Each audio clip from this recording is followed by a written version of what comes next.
לקפה 25, בטח, זה תרופות. משם אתה בוחר. עכשיו נעלה 25. שום אוטובוס אחר לא, גם אם יהיה מצוין. טוב 3, אבל משם אני אקח כף 4, תת את זה. מאיפה? נכון, זה גם אפשרות.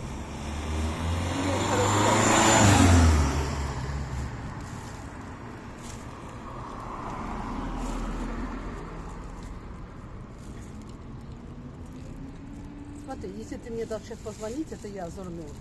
Потому что она мне звонить не может из-за моего вот этого адреса, что он не звонится.